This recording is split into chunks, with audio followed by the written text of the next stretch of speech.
Donald Trump and Xi Jinping met in Beijing on Thursday morning. It's the seventh meeting between the two heads of state and the first visit by a US president to China in 9 years.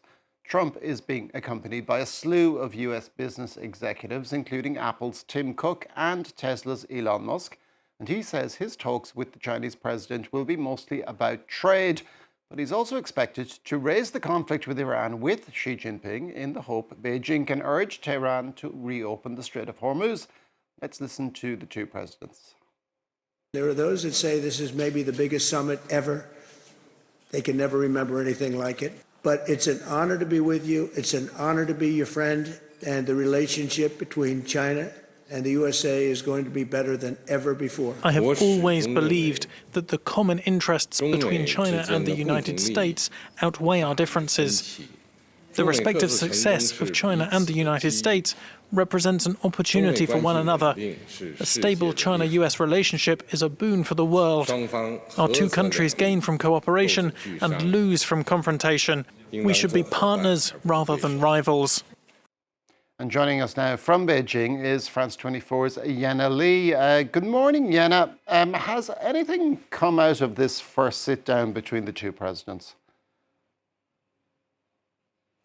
Well, it was a 130-minute chat, Oliver, lasting longer than expected. We don't know much about the content yet, but what we do know is that Taiwan is clearly a priority for President Xi Jinping. According to Chinese state news agency Xinhua, he told his American counterpart Donald Trump that, I quote, "If the issue is handled properly, the bilateral relationship will be overall stable. Otherwise, the two countries will have clashes and even conflicts." Clearly, the Chinese side is pushing the Taiwan issue high on the agenda. It appears that Beijing doesn't want to see the regular language come out of this summit. The regular language being Washington saying that they recognize, for example, the one China policy, but that they maintain their own particular relations with Taipei in a different capacity. This time around, China is really trying to see if Donald Trump will budge, will tweak that language even just a little bit. Any subtle changes, of course, would imply a change in the US's Taiwan policy in Beijing's favor.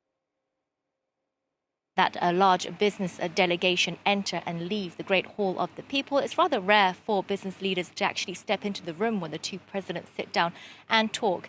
But they were there. This did happen. Some of these men are actually people who have already met President Xi Jinping himself. I'm talking about Tim Cook and Elon Musk. They represent companies that are huge powerhouses really here in China, particularly the head of Tesla, Elon Musk, and the head of NVIDIA, Jensen Huang, are real superstars among the Chinese public. Now, Donald Trump will be there for another day after today. What is next in the schedule for him? Well, Thursday afternoon, the presidents are set to head towards the Temple of Heaven here in Beijing. That's a 15th century complex, a structure. It's where the Ming and Qing dynasty emperors used to perform rites and rituals to confirm their mandate of heaven. It's a very beautiful and highly symbolic location. Last time President Donald Trump was here in Beijing, the two men headed towards the Forbidden City, which is also steep in significance. This evening, Donald Trump has been invited to a state banquet at the Great Hall of the People. You can expect a lot more pomp and pageantry there as well. Typically at these dinners, official dinners, there are some references to the bilateral relationship on the menu. And on Friday, the official program indicates that there will be bilateral chats over tea and lunch as well. That's when we could expect any announcements or any trade deals there. And after the summit wraps up, there could also be a joint statement or perhaps separate ones on how each side sees the bilateral relationship. Thank you very much for that. Yena Lee in Beijing.